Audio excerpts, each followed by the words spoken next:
What's going on, guys? Welcome back. My name is Brandon. Behind me is my 16-foot enclosed aluminum trailer. We're building this on a budget, and this week we're going to work on the 12-volt electrical. Stick around. So last week, guys, we finished off the ceiling using some hardboard. We insulated it the week prior to that. And now this week, I want to install some LED lighting all along that aluminum rib right there. This is what I'm using for lighting, guys. It's 3200K warm white. It's a recessed fixture. It's 12 volt DC and it's drawing 3 watts each.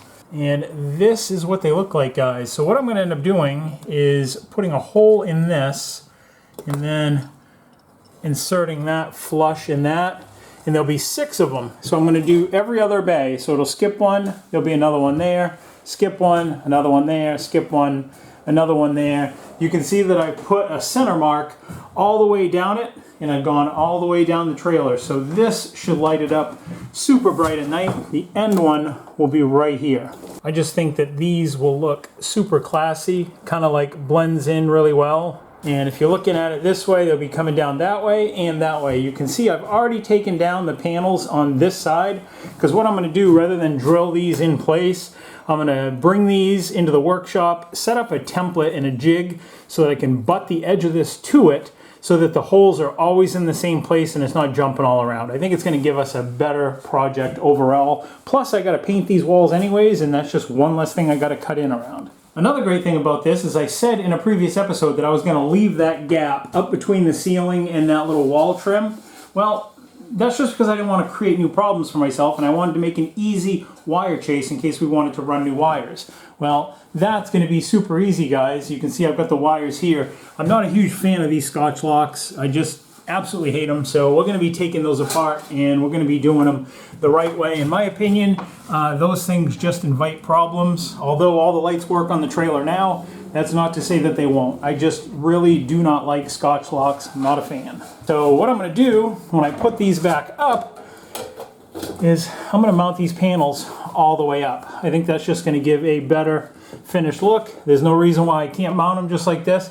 It'll make the ceiling look taller inside as well. So rather than have it like this, it'll just look more finished. I think that'll be a lot better finished look. These holes right here, I can just fill them with some putty.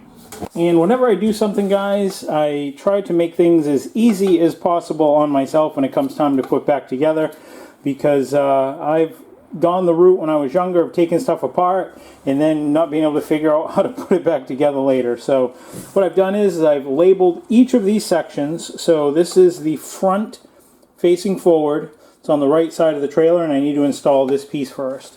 Then you can see I've got the second piece. That faces forward, right side, install it second. Also happens to be the mid piece. And this is on, that's facing forward again. It's on the right side. It's the rear piece. I'm going to install that third.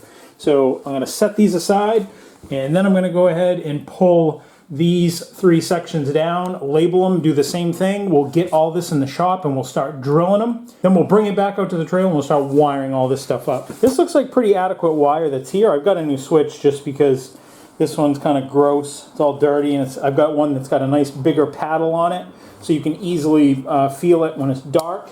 We're going to definitely get rid of this light back here. You can see that's pulling on that, so we'll have to see how that works.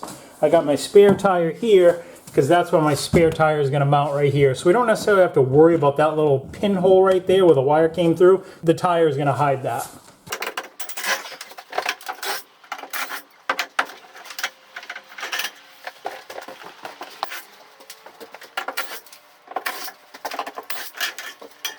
Last piece, we can go in and cut these all out in size. So this is what we've got, guys. We've got a white, what looks to be a ground going out to that running light, and then yellow, or green I should say, is the running light. So that's what that wire is. And then I think brown is the brake lights maybe, and then black is coming from that battery up front. It's running along this, and then it's coming down to this switch right here. So one side is that, then the other side comes back out to this right here.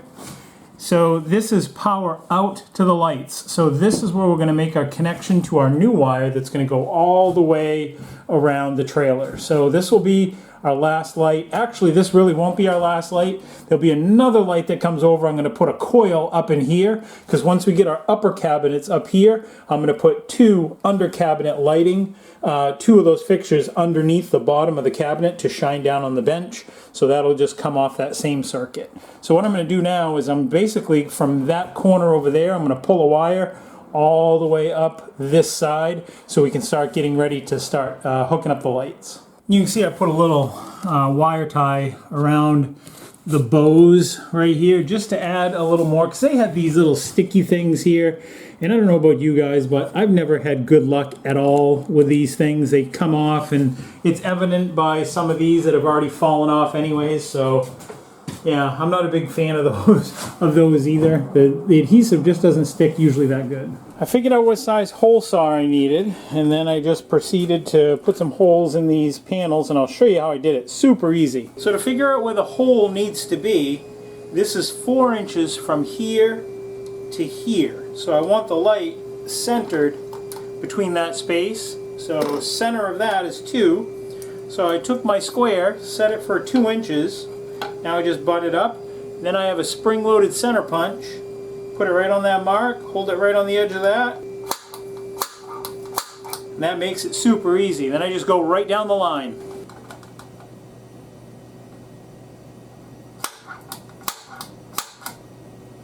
Now that I have my mark, I've been taking a block of wood, setting it down, then taking just a regular metal center punch. Then it finds that spring-loaded punch hole right there, just falls right in it. But it's not quite positive enough for me to trust it on a hole saw. So what I'm going to do is just take that, give it a hit just like that, and now it gives a nice deep engagement punch. We'll do it again to this one. There, it finds my spring-loaded center punch mark. Now we'll give her a hit with a hammer. And look at that. See how deep that engagement is now?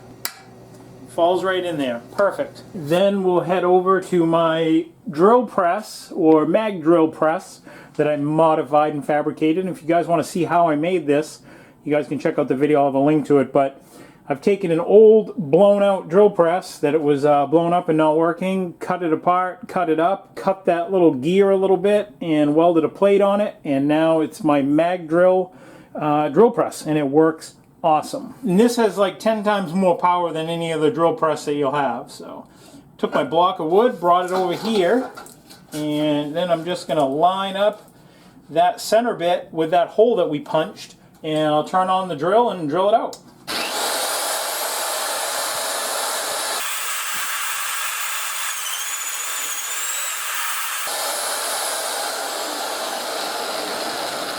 There it is, just like that. Super easy.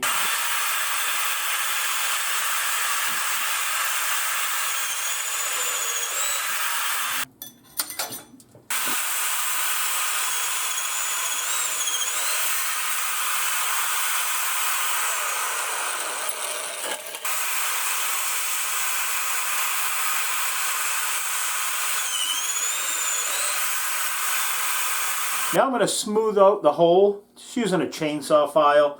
I don't want any sharp edges around here for someone to get cut or for wires to get abraded on the backside.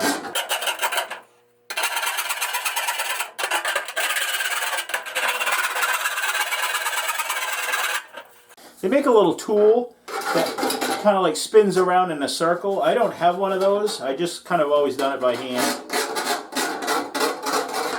Now with all the holes drilled and everything all prepped, what I want to do is I want to start straightening out this flange.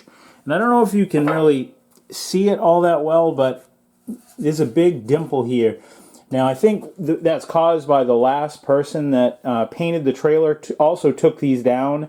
And I think when they tightened them up, they just cranked them down really hard, so it left these little indentations in them. So what I want to do is flatten these back out, just so they look a little bit smoother when they go back up. That one, when I just went by it, you could see pretty good. So let me show you how we're going to do that. And it's dented this way on the upside, so I'm just going to take that, set it down flat, I'm using a small ball peen hammer, just gonna hit it. And I felt it flatten right out. Oh yeah. Yep, that was it.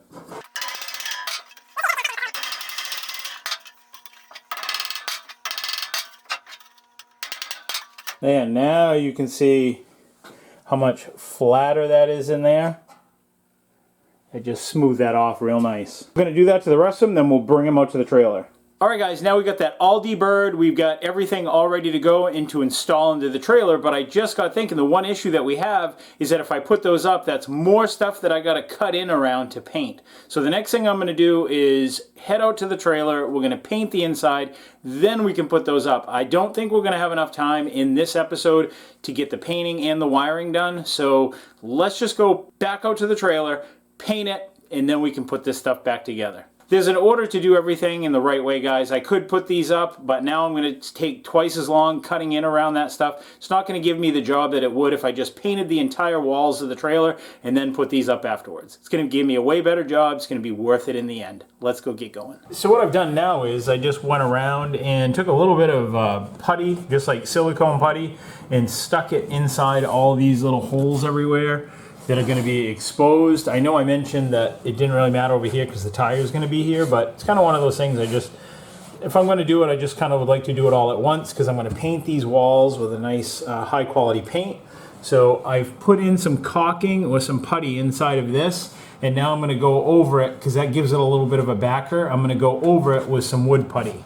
I just put that there so it kind of give, you know, a place to go so it's not just like packing in tons of wood putty. So yeah, I went down all the way through because this is where the screws went for that aluminum trim, but whereas we're moving it up higher, these holes would be visible, so I want it to look good. And as of the time of the filming right now, we are having a massive storm on the East Coast right now. I'm in Maine, and they're saying Massachusetts is going to get like 1 or 2 feet. Right now it's not snowing out yet, but it is going to be, and we're going to get clobbered. So I've got my buddy heater in here. It's a nice comfortable 66 degrees inside the trailer. I can work with a t-shirt on. I'm super glad I insulated the ceiling because it's gonna work really nice. These are just temporary lights, guys. It's the lights that I took off the ceiling that were temporary anyways. I got one there just so I can see inside here. I got the other one just set up on the bench. And this is that wood putty I'm using. Can't get over how hard the wind is blowing right now. Crazy. Yeah, we're gonna get a lot of snow.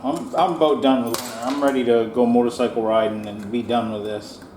Winters in Maine are brutal sometimes. So this is it right here. And I'm just putting it on with like a little plastic putty knife, flexible.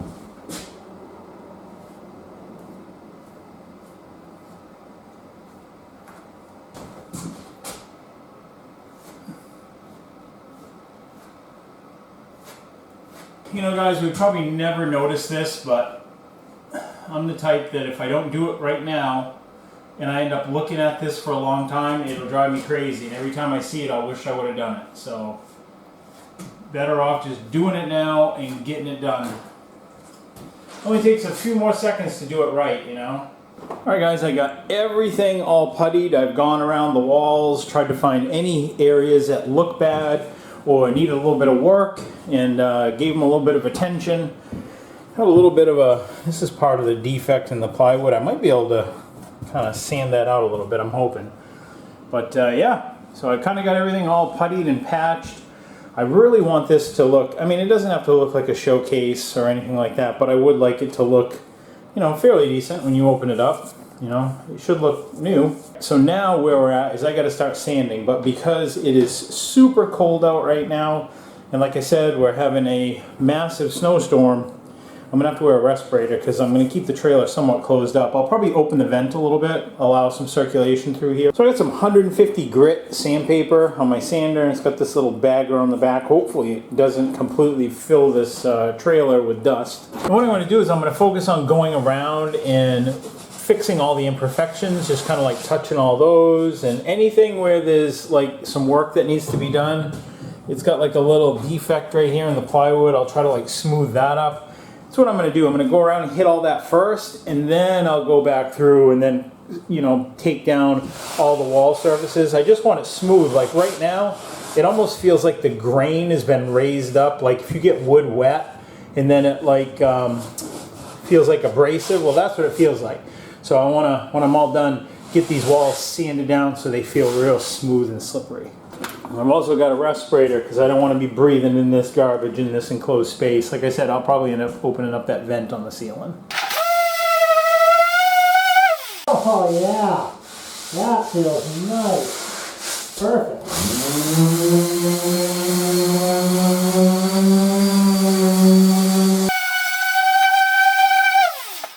Yep, that's it right there, guys. Sweet.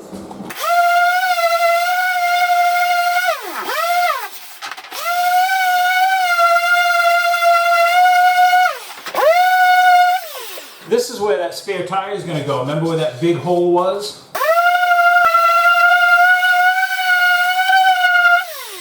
Alright guys, the wind is whipping. Listen. It is snowing like crazy, so we're all ready to cut in and paint, but before we get started on that project, we got to get something to eat, so we're going to go to the grocery store real quick.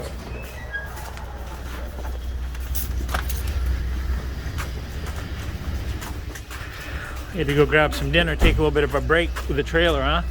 Oh, Look at the snow. It's crazy. Wow. Buried. Not yet. Wow. Yeah. Go home, get something to eat, start working on the trailer again.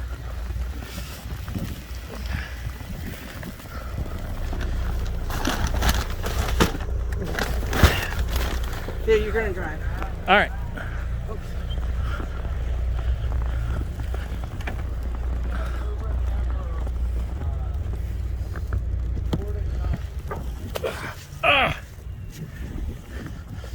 So excited for summer.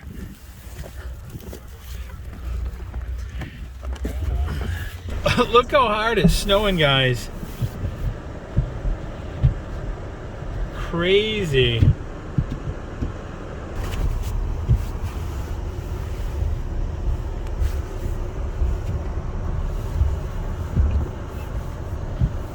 Can't even see across the street. I know, crazy, huh? Anything? See if we can put it up over the curb. Hopefully not. Wow. How come you changed it? I didn't. Been a while since we've had a storm like this. I think that car is good with it. Yeah, hopefully. Better be.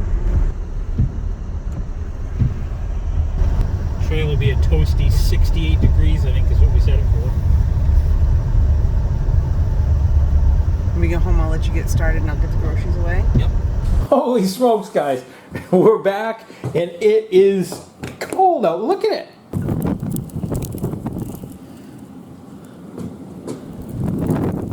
I don't know if you can see the snow, but it is coming down super hard. Wow.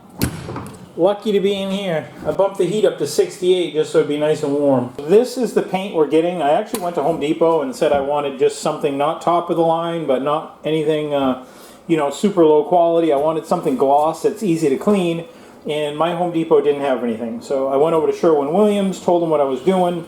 They suggested this paint here, and then they said it was like $110 a gallon. I about had a stroke. Thought I was gonna have to take out a second mortgage on the house. They sold this to me for close to 70 bucks. So I did a little bit of research on this. This is incredible paint. It's a urethane. So hopefully this goes on well and lasts good. I had them shake it, so it should be pretty good. All right, one of the first things I'm gonna do is go around and just hit all these bare spots, just get a little bit of paint on it, so everything will kind of blend in a little bit better. Man, can you hear that wind, guys? I'm just amazed at how hard this, how hard it's snowing right now. Can't believe it. This was that damaged area over at that plywood that I showed you just a little while ago. Gonna come out real nice, flat right out nice. So guys, the odor of this paint, I can't really even smell it. So I was a little concerned at first that it was going to be really stinky because I knew that, you know, it's cold here in Maine and I'm going to need to keep the trailer heated, and I can hardly wait to get my electric bill after letting this run for a couple days. According to the directions, all we had to do was, on a previously painted wood surface, all we had to do was like scuff it up like I did with the sander and basically paint over it, and it's saying one coat should cover, but we'll see. I don't mind putting 2 coats if it needs it. I'd rather have, you know, I'm kind of a do it once type of person and be done with it. Just kind of do it right the first time so we don't have to do it again. The true test of this trailer will be in about a month when we're towing it about 1,500 miles south down to visit my daughter. So it'll be a 3,000 mile round trip. We're going to bring the bikes and bring our grandson and kind of make like a family trip out of it. We're going to throw some furniture in the trailer and bring it down to her. So yeah, that'll be a fun trip. Alright guys, I'm all cut in and I've actually started rolling out one side of the trailer. It is coming out awesome. I'm hoping it's only going to take 1 coat. So I've done that side. I have not done this side. And like I said, I'm not worried about getting it on the trim around the door because that'll wipe right off with a cloth. So I don't know if I explained to you how they went from like 110 a gallon down to, you know, like 70. Might have been just under 70. Because I said to him, well, I guess I'm going to have to go elsewhere. Just because that's a lot of money for paint, guys. I mean, I've never paid that much money for paint, for a gallon of paint, $100. He said, well, I think I might have some coupons out back, and I'll see what I can do to help you out, because they didn't have a lower grade paint. This was basically what they had in stock for a high gloss paint. He gave me a deal, and I bought it. So yeah, but yeah, this paint is pretty awesome. I'm really liking it. Goes on nice.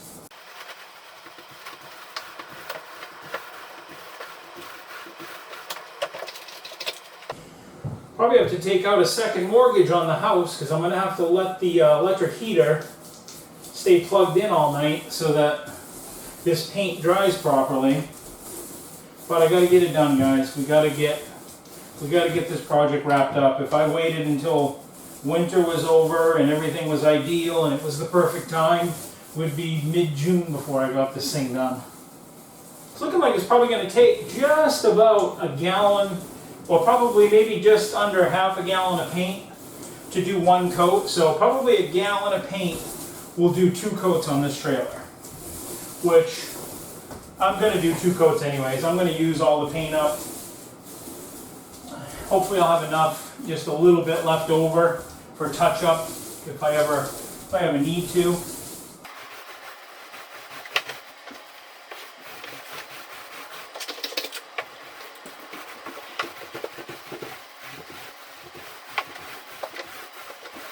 And like I said, this paint's a urethane, so it should hold up really solid to, you know, stains and dirt and all that other stuff. I was kind of concerned at first about the fumes for this paint, and it doesn't really smell any different than any other paint that I've ever painted, so I was thinking I might need a respirator, but I probably would, I guess, if you were putting it through a sprayer. But whereas it's going on directly, I guess probably you don't need one. And there it is, guys. I am just super happy how this came out. You can see how I slopped it all over the floor. It doesn't really matter because this right here is gray vinyl diamond plate flooring, and I'm gonna cover the entire floor with that, so it'll cover up all that right there. So I know we were going to try to do the electrical for this episode, guys, and I apologize. I guess I didn't really think it through because I needed to get the walls painted before I could put up those aluminum strips. So now that this wall is painted, next week we can put up the aluminum, I can put those recessed lights in, I can get everything all wired up, and we'll get all the electrical done inside next week. We still got to wire up a Halo View camera. We're going to have one for the back. And we're going to have one up at the front of the trailer so that you can actually monitor the cargo while you're going down the road. That way, if one of the straps gets loose or one of the motorcycles comes unstrapped or there's a problem inside the trailer, you can see it. I want to thank you guys for watching. I want to thank you guys for tuning in. Hopefully this episode was a little more fun than watching paint dry, because I know watching paint dry is pretty boring. Maybe this is the most boring episode on YouTube, whoever knows. Until next week, guys, we're going to do electrical. I'll see you then. Take care, stay safe, God bless. See ya.